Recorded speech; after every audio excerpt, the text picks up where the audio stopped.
నూలు నూలులో శతాబ్దాల గౌరవం, పట్టు పరంపరకు ప్రతీక, సంప్రదాయానికి శాశ్వత చిరునామా సఖీ. అనవసరంగా మమ్మల్ని ఇన్వాల్వ్ చేసిండు ఇలాంటి కూపంలోకి. నా బిడ్డను ప్రాణాలు పోగొట్టిండు, నా బిడ్డను చంపిండు.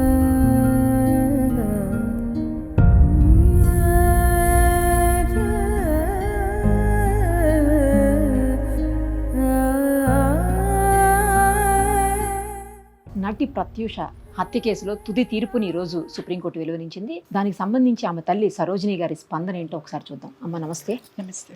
మీరు 24 ఏళ్ల పాటు సుదీర్ఘమైనటువంటి పోరాటం చేశారు ప్రత్యూష గారి కోసం. దానికి న్యాయం జరిగిందని ఈ రోజు అనుకుంటున్నారా? అంటే ఈరోజు 2 months కిందట జడ్జిమెంట్ రిజర్వ్ అయింది. ఈరోజు అనౌన్స్మెంట్ చేశారు జడ్జెస్ ఇద్దరు. వాళ్ళిద్దరికి కృతజ్ఞతలు తెలియజేస్తున్నాను. సుప్రీంకోర్టుకు కూడా కృతజ్ఞతలు తెలియజేస్తున్నాను. సుప్రీంకోర్టు ఏమి ఇచ్చింది అనే దానికంటే సుప్రీంకోర్టు ఇచ్చిన అత్యున్నత న్యాయస్థానం కాబట్టి సుప్రీంకోర్టు ఇచ్చిన జడ్జిమెంట్ని రెస్పెక్ట్ చేస్తున్నాను, గౌరవిస్తున్నాను, ఆహ్వానిస్తున్నాను.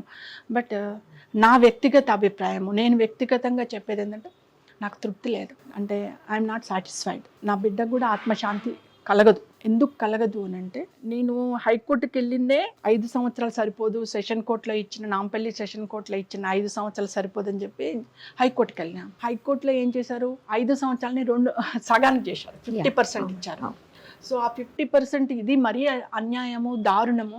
నేను లైఫ్ పడాలి, నా బిడ్డకి ఇచ్చిన 5 సంవత్సరాలు సరిపోదు అని చెప్పేసి నేను హైకోర్టుకి వెళ్తే హైకోర్టులో మరీ తగ్గించారు. ఇది ఇంకా దారుణం అని చెప్పేసి 2011లో నేను సుప్రీంకోర్టుకి వెళ్ళాను. ఓకే. 14 సంవత్సరాల నుంచి పోరాటం చేస్తున్నాను. బట్ 14 సంవత్సరాల పోరాటంలో నాకు ఈరోజు జరిగింది ఏంది, సేమ్ జడ్జిమెంట్ హైకోర్టు ఇచ్చిన జడ్జిమెంట్ని కన్ఫర్మ్ చేశారు. ఓకే, వాళ్ళకున్న ఎవిడెన్స్ ఆధారంగా జడ్జెస్ ఇరుపక్షాల ఆర్గ్యుమెంట్స్ ఆధారంగా జడ్జిమెంట్ ఇచ్చారు. నేను ఆహ్వానిస్తున్నాను. బట్ నాకు మాత్రం తృప్తి లేదండి. జీవిత ఖైదు పడి ఉంటే ఇక్కడ ఒక ప్రాణం పోయిందండి. ఒక అమ్మాయి, మంచి భవిష్యత్తు ఉన్న ఒక అమ్మాయి చనిపోయింది ఇక్కడ. ఆ కుటుంబం ఈ రోజు వరకు కూడా కోలుకోవట్లేదు. ఈ రోజు వరకు కూడా మేము ఎదగలేకపోతున్నాము. అంటే మాకు న్యాయం జరగలేదనే కదా, ఆత్మశాంతి లేదనే కదా. అందుకనే ఐఎమ్ నాట్ సాటిస్ఫైడ్. నేను తృప్తి లేదు, వచ్చిన జడ్జిమెంట్ మీద తృప్తి లేదు. By I respect. Investigative agencies అన్నీ కూడా అప్పట్లో చేసిన దానికి పోస్ట్ మార్టం రిపోర్ట్కి చాలా తేడా ఉందని మీరు ప్రతిసారి అంటూనే ఉన్నారు. ఎందుకని అలా? మేడం, నేను చేసింది మీరు తప్పు అంటారు, మీరు చేసింది నేను తప్పు అంటాను. ఎందుకంటాం అంతే, అది అంతే. దానికి మనం ఏమంటారు, డెఫినేషన్ ఇవ్వలేం. మీరే అర్థం చేసుకోవాలి. More people involved in this case. ఆ మోర్ పీపుల్ ఎవరైతే ఇన్వాల్వ్ అయ్యిందో వాళ్ళ దగ్గరున్న పలుకుబడి, వాళ్ళ దగ్గరున్న డబ్బు, వాళ్ళ దగ్గరున్న అధికారము, వాళ్ళ దగ్గరున్న పరిచయాలు నాకు లేవు. ఐఎమ్ ఏ కామన్ ఉమెన్, ఒక మిడిల్ క్లాస్ ఫ్యామిలీ. మాది ఒక క్యూట్ ఫ్యామిలీ. మా భవిష్యత్తు, మా కుటుంబము, మేము ఎదగాలి అనుకునే ఫ్యామిలీ మాది. అలాంటిది ఇలాంటి కూపంలోకి వచ్చి పడ్డా నేను. అనవసరంగా మమ్మల్ని ఇన్వాల్వ్ చేసిండు ఇలాంటి కూపంలోకి. నా బిడ్డను ప్రాణాలు పోగొట్టిండ్రు, నా బిడ్డను చంపిండ్రు. లేకపోతే మా ఫ్యామిలీ సపరేట్, మా బతుకులేదో మేము బతుకుతామో, మా డెవలప్మెంట్ ఏదో మేము చూసుకుందాము.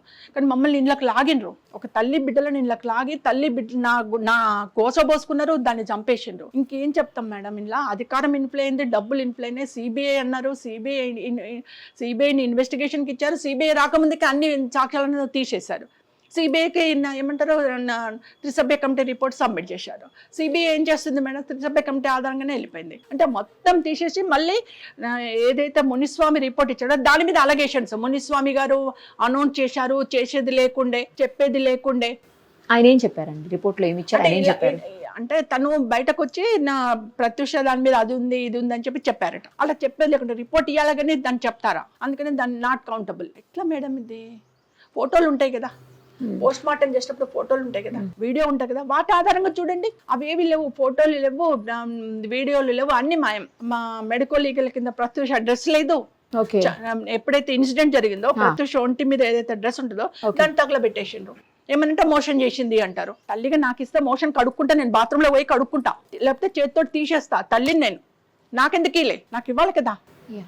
మీకు అసహ్యం అండి, మీ నా బిడ్డ మీకు అసహ్యం, కానీ నాకు అసహ్యం కాదు కదా. ఎవరి పిల్లల తల్లులకు అసహ్యం కాదండి. ఎలాంటి పొజిషన్లో ఉన్నా తల్లి గుండె కత్తుకుంటుంది బిడ్డని. నాకెందుకు ఇలే? మేము పోయి అడిగితే నా మెడికల్ లీగల్ కింద మోషన్ చేసింది, దాన్ని డస్ట్బిన్లో వేసిన, డస్ట్బిన్లో నుంచి తీసుకెళ్ళి సర్వెంట్స్ తగలబెట్టారు. రెక్లెస్ ఆన్సర్స్ అండి.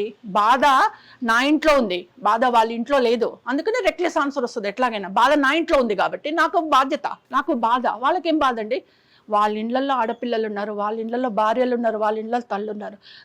తప్పకుండా ఈ కేసులో ఉన్న ప్రతి ఒక్కరు కుక్క చావు చూస్తారు, నరకం చూస్తారు. వాళ్ళ వంశానికి తప్పకుండా నా ఉసురు, నా బిడ్డ ఉసురు జరుగుతుంది, నాశనం అయిపోతారు, సర్వనాశనం అవుతారు. ఇందులో ఇన్వాల్వ్ ఉన్న ప్రతి ఒక్కరు. ఈ రోజు నేను పడే బాధ వాళ్ళ ఇళ్లలో తగలాలి. అంత బాధ అవుతుంది, అంత కడుపు కాలిపోతుంది, అంత మానసిక బాధపడుతున్నా. 26 ఏళ్ళ నుంచి నా గోస. డెవలప్ కాలేకపోతున్నాం, ఎవరు ఆదుకుంటలేరు.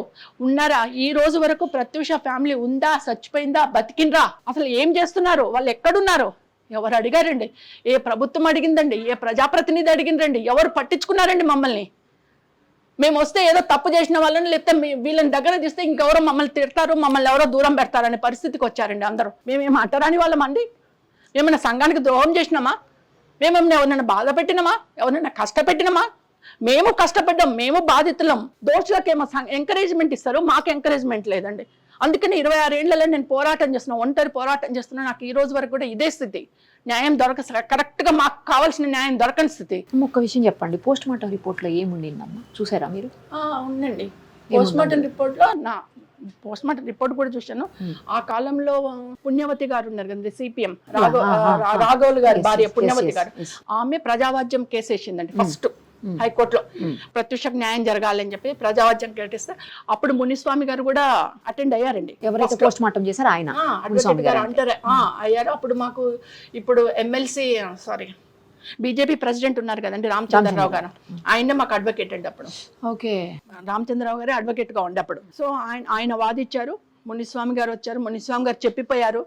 అంతా చెప్పిపోయిన తర్వాత అక్కడ ఏం చేశారంటే ప్రత్యూషకు సంబంధించిన అన్ని evidence, all evidence high court preserve చేస్తుంది.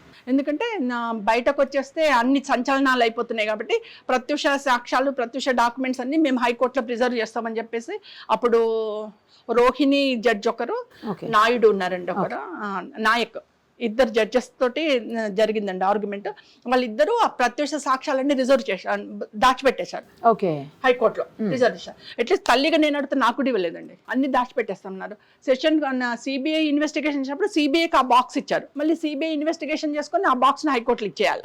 మళ్ళీ సెషన్ కోర్టులో, నాంపల్లి సెషన్ కోర్టులో కూడా డైరెక్ట్ గా హైకోర్టు నుంచి జడ్జికి వెళ్ళిపోయినాయి, మళ్ళీ జడ్జి గురించి హైకోర్టుకి వెళ్ళిపోయినాయి. అంటే ప్రత్యూష, నేను అదే అంటున్నాను, ప్రత్యూష ఒక పెద్ద లీడర్ కాదు, ఒక నక్సలైట్ కాదు, ఒక మావోయిస్ట్ కాదు, ఒక పెద్ద ఎలివేషన్ ఉన్న హీరోయిన్ కాదు, సంఘంలో పెద్ద పేరున్న అమ్మాయి కాదు, ఒక చిన్న కామన్ ఫ్యామిలీ, చిన్న మనుషులం మేము. ఏదో మా బతుకుదలలో మేము బతకాలి. అటువంటిది ఆమెది హైకోర్టులో ఎందుకు రిజర్వ్ చేసాను? మాకెందుకు ఇవ్వలేదండి ఆ రోజుల్లో. మీరు చూసానంటున్నారు కదా, ఏముంది దాంట్లో పోస్ట్ మార్టం? అదే ప్రత్యూష తొడల మీద ఒకరికంటే ఎక్కువ మంది విషరాలు ఉన్నాయి, తొడల మీద గీతలు ఉన్నాయి, అన్ని ఘాట్లు ఉన్నాయి, కడుపు మీద ఘాట్లు ఉన్నాయి, బ్రెస్ట్ మీద ఘాట్లు ఉన్నాయి, నెక్కు మీద ఘాట్లు ఉన్నాయి. ప్రత్యూష ఒకరికంటే ఎక్కువ మందితో అత్యాచారం చేయబడ్డది, ప్రత్యూష చంపబడ్డదని క్లియర్గా ఇచ్చాడు. దాన్ని దాచిపెట్టేశారు, పక్కన పడేశారు. విషం పోసారు అంటున్నారు నోట్లో, అది కూడా వచ్చిందమ్మా అందులో? మీరు అంటున్నారు కదా, ప్రతిసారి అంటుంటారు విషం పోసారు అనేసి. వాళ్ళు చెప్పిన స్టోరీయే కదండి మేడం. ఇప్పుడు మనమేమో అత్యాచారం చేయబడింది, చంపబడిందని మనం అంటున్నాం. వాళ్ళు ఏమంటున్నారు, ఈ త్రిసభ్య కమిటీ వాళ్ళు ఏమంటున్నారు, అత్యాచారం కాదు ఇది, చంపబడలేదు, హత్య కాదు ఇది, ఓన్లీ ఆత్మహత్య. ఆత్మహత్య కూడా ఎట్లయిపోయింది, సిద్ధార్థ రెడ్డి ఆమె ఇద్దరు లవ్లో ఉన్నారు, ఇద్దరు పోయారు, కార్లో పోయారు, ఒప్పుకోవట్లేదు, ఎవరు ఒప్పుకోవట్లేదు కాబట్టి చచ్చిపోదామని డిసైడ్ అయిపోయి అక్కడ పాయిజన్ కొనుక్కున్నారు. పాయిజన్ కొనుక్కొని ప్రత్యూష నోట్లో ఎక్కువ పోసాడు, ఈయన కొద్దిగా తాగాడు. ప్రత్యూష ఆవేశంతో ఎక్కువ తాగింది. ఆమె హీరోయిన్ కాబట్టి బాడీ డెలికేట్గా వీక్గా ఉంటుంది కాబట్టి ఆమె చనిపోయింది, ఈయన చనిపోలేదు. ఓకే, నేను ఇది కూడా ఓకే, ఇద్దరు అనుకున్నారు, తాగారు, స్టోరీ విందాం, స్టోరీ నమ్ముదాం. ఇద్దరు చనిపోవాలి అనుకున్నప్పుడు హాస్పిటల్కి ఎందుకు తీసుకుపోయినావు? మరి హాస్పిటల్ ఎందుకు అడ్మిట్ చేసినావు? అతనే అడ్మిట్ చేసి కార్లో అనే చనిపోవాలి మీరు ఇద్దరు. అతనే తీసుకెళ్లి ఐసీయూలో ప్రత్యూషన్ పెట్టేసి ఆయన పక్క రూమ్ లో బెడ్ లో పడుకున్నాడు. మరి ఎందుకు పోయినావు? ఎందుకు తీసుకుపోయినావు ప్రత్యూషన్? నువ్వు చనిపోవాలనుకున్నావు కదా, చనిపోయినట్టు అన్నే తాగేసి అట్నే కార్లో కూర్చుంటే చనిపోయేవాళ్ళు కదా, మరి ఎందుకు తీసుకుపోయిన హాస్పిటల్కి? ఇక్కడనే తెలిసిపోతుంది కదా మేడం. అంటే చిన్న వాటిని కూడా నేను అబ్జర్వ్ చేసిన, చిన్న వాటిలో కూడా ఎక్కడ లోపాలు ఉన్నాయన్నది అబ్జర్వ్ చేసుకున్నా. నేను ఏది చెప్పినా దానికి ఎవిడెన్స్ లేదు అంటారు, నాది అరణ్య రోదన. ఇంక నేను ఎక్కడి నుంచి తేవాలి మేడం? అయినా మీరు ఒప్పుకున్నారు కదా పెళ్లికి, ఎందుకు వాళ్ళు చనిపోవాలనుకుంటారు? మీరు ఆర్గ్యుమెంట్ చేయలేదా మీ సైడ్ నుంచి? అది మీరు వినిపించలేదా మీ వాదన? చెప్పినాం మేడం, మీరు ఒప్పుకున్నారు కదా. అన్నీ చెప్పిన మీకు ఇంకా మీకు ఇంత క్లియర్ అధికారం అధికారం అధికారం డబ్బు డబ్బు డబ్బు డబ్బు అధికారం నా దగ్గర అవి 2 లేవు మేడం. మీరు అయితే ఒప్పుకున్నారు కదండి వాళ్ళ పెళ్లికి? పెళ్ళికి ఒప్పుకున్నా, అవి 2 లేవు మేడం. అవి 2 లేవు కాబట్టి నా పరిస్థితి ఇట్లా ఉంది, అరణ్య రోదన అవుతుంది. పర్టికులర్గా చనిపోయిన రోజు ఏం జరిగిందో చెప్పండి ఒక్కసారి. ఏముంది మేడం, చనిపోయిన రోజు 23rd ఈవినింగ్ నాకు 8 o'clock అట్లా కాల్ వచ్చింది. హాస్పిటల్ నుంచి కాల్ వచ్చింది, మీ డాక్టర్ హాస్పిటల్లో ఉంది అని అన్నారు.